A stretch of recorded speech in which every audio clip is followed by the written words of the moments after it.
हजरात, भारत को इजराइल ने अपडेट दे दिया है, अपने एलाइज को लगभग बता दिया है। मोदी गवर्नमेंट को भी नेतन्याहू की सरकार ने कह दिया है कि हम ईरान पर हमला करेंगे। खबर यह है, ऐसा व्यतीत हो रहा है कि कभी भी इजराइल हमला कर सकता है।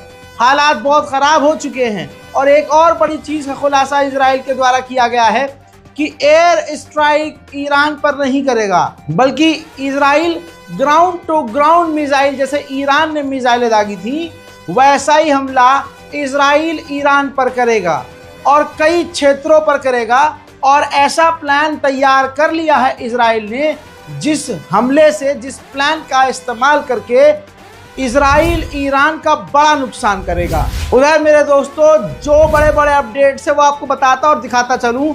ये ईरान के supreme leaders Ayatollah Syed Ali खामनाई जब जुमे की नमाज पढ़ा रहे थे, तो ईरान ने अपने तमाम एडवांस डिफेंस सिस्टम से पूरे इलाकों को घेरा हुआ था और anti drone air defence system भी तैनात थे। मेरे दोस्तों, आपको बताना चाहूँगा कि इजराइल की ऑफिशियली मिलिट्री ने कह दिया है कि हमारी तैयारी ईरान पर हमला करने की पूरी हो चुकी है। उधर बाइडेन ने कह दिया है कि हमारे फाइटर जेट इजराइल का साथ तो नहीं देंगे ईरान पर हमला करने में, लेकिन इंटेलिजेंस और सैटेलाइट सपोर्ट हम इजराइल को देते रहेंगे। हज़रत मोहतरम, हमारे ही कौम में बैठे हुए यजीद की नस्ल से जो पैदा हुए मुसलमान हैं तथाकथित, वो कह रहे हैं अरे इजराइल पर ईरान ने हमला किया तो क्या हुआ, एक भी नहीं मरा।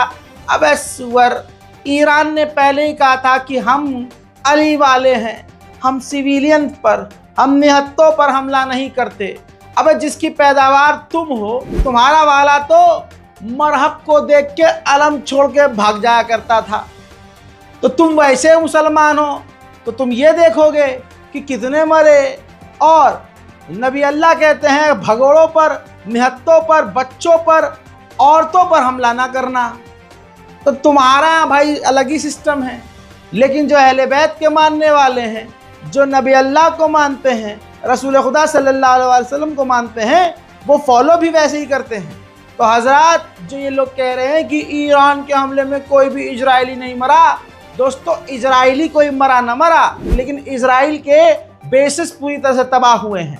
अब आप ये समझ लीजिए, बड़ी बात बता रहा हूँ, इजराइल को ईरान के जो मिसाइल्स थी उनको रोकने में, हालांकि सारी मिसाइल्स को रोक नहीं पाया, जितने भी मिसाइल उसने रोके उस पर, उन हमलों को रोकने में सिर्फ इजराइल का $500 मिलियन खर्चा हो गया। सोचिए, 500 मिलियन सिर्फ ईरान के हमलों को रोकने के लिए।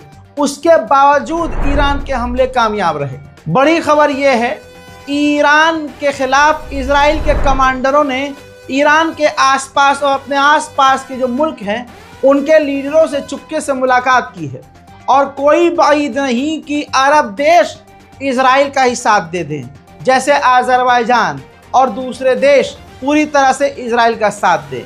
कहा जा रहा है कि इजराइल 7 तारीख को हमला कर सकता है, या ये भी हो सकता है कि आप रिपोर्ट देख रहे हो और ईरान पर इजराइल हमला कर दे। अब एक बड़ी खबर यह है कि अमेरिका और यूरोप को बड़ा खतरा सता रहा है कि इजराइल गुस्से में है और अपनी झेप मिटाने के लिए इजराइल ईरान के रिजर्व ऑयल फील्ड, ऑयल टैंकरों पर हमला कर देगा, जिससे पूरे मिडिल ईस्ट में और पूरी दुनिया में तेल के दाम बढ़ जाएंगे और तेल की कमी होगी, जिसकी वजह से आस पड़ोस के यूरोप और अमेरिकी देश भी बहुत ज़्यादा परेशान होंगे और अलग ही नई जंग शुरू हो जाएगी। अब अरब की गद्दारी समझिए। कई रिपोर्ट्स में खुलासा हो गया है और लिखा गया है अखबार में कि गल्फ के देशों के लिए, अरब देशों के लिए फ़िलिस्तीन का मुद्दा है तो सही, लेकिन यही वो देश अरब हैं जो इजराइल को ईरान पर हमला करने से रोक नहीं रहे। उधर ईरान के खिलाफ अमेरिका ने अपनी न्यूक्लियर सबमरीन भी मिडिल ईस्ट में भेज दी है। अब बताइए, अमेरिका ईरान से कहता है कि परमाणु बम मत बनाओ, और सुअर की नस्ल के पास खुद परमाणु हैं, तो बात बात पर वो परमाणु बम भेज देता है। मैं आपको एक और बड़ी जानकारी दे दूं कि खबर ये भी आ रही है इंटेलिजेंस से कि इजराइल अपने ईरान के ऊपर करने वाले हमले में ईरान के top commander, top leader defence minister जैसे आला अधिकारियों को निशाना बना सकता है। वहीं मेरे दोस्तों, ईरान के विदेश मंत्री ने कहा कि अगर कोई भी गलती इजराइल ने की और हम पर हमला किया तो हम उससे बड़ा हमला करेंगे और तुरंत जवाबी कार्रवाई करेंगे। हम चाहते हैं कि इजराइल लेबनान और गजा में सीज फायर करे और हम उस सीज फायर को सपोर्ट करेंगे।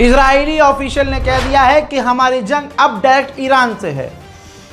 हम ईरान का सामना कर रहे हैं। हमारी इजरायली फौज हर तरह से ईरान का सामना करने के लिए, ईरान से जंग लड़ने के लिए तैयार है। उधर समझ लीजिए, इजराइल को यकीन है कि अगर ईरान पर हमला करेंगे हम तो काफ़ी सारे देश इजराइल का साथ देंगे। बिल्कुल सही बात है। खैबर की जंग में दिखने वाले मुसलमान जो मर्द दिखते थे हैं, और 40 दिन की जंग थी, यहूदियों से जंग थी। अपने किले के अंदर यहूदी थे, रोज उनका एक हैवान सामने आता था और रसूलुल्लाह की फौज जाती थी, वो उनको मारते थे। मतलब वो सामने से देखकर, या रसूलुल्लाह के साथ वाले तथाकथित मर्द देखकर ही भाग आते थे। और जो परचम लेके जाते थे, कई तो ऐसे थे परचम फेंक के आए थे, उनकी हवा संट होती थी। और आखिर में अली को बुलाया। जब हजरत अली को नादे अली पढ़कर हुजूर पाक ने बुलाया, और उससे पहले ही, एक रात पहले ही कह दिया था, जब लंबा समय निकल गया और मुसलमान बार बार हार रहे थे, तो उन्होंने यानी हुजूर ने कहा, कल मैं अलम उसको दूंगा जो मर्द होगा, कल मैं अलम उसको दूंगा जिसके हाथों में अल्लाह ने जीत लिखी है। दोस्तों, फिर सारे परेशान हो गए कि यार अब अलम हमें मिलना चाहिए। थे तो वो सभी मुसलमान तथाकथित, लेकिन थे तो ऐसे ही कि यहूदियों को देखकर भाग जाया करते थे। जब वो जाते थे लड़ने के लिए, और जैसे ही सामने से यहूदी पहलवान आता था तो सब कुछ छोड़कर भाग जाते थे। और या नबी अल्लाह, वो तो बड़े ख़तरनाक हैं। आखिर में रसूल खुदा ने किसको बुलाया? मौला अली को बुलाया। फिर क्या हुआ? मौला अली जाते हैं, कुछ ही देर के अंदर मरहब को बीच में से दो फाड़ के आ जाते हैं, दो टुकड़े हो जाते हैं, ऊपर से खैबर के दर को उखाड़ देते हैं। सब पढ़ा है ना आपने? तो कहने का मतलब ये है, जो रसूल खुदा के साथ जो भीड़ थी वो रोज जा रही थी, रोज आ रही थी, भाग भाग के, भगोड़े भाग भाग के आ रहे थे। तो क्या नबी अल्लाह को पता नहीं था कि ये भगोड़े हैं? सब कुछ पता था, लेकिन नबी को भी दिखाना था कि देखो कुछ ऐसे मुसलमान भी ता क़यामत होंगे जो देखने में मर्द, देखने में मुसलमान होंगे, लेकिन अंदर ही अंदर जब यहूदियों से जंग की बात आएगी तो जंखे होंगे। आज वही है, तमाम अरब देश इजराइल का साथ देंगे और वाहिद ईरान अकेला लड़ेगा। और जैसे खैबर की जंग जीती है उन अली ने, वैसे ही ये भी जंग आज के अली वाले इंशाअल्लाह ज़रूर जीतेंगे।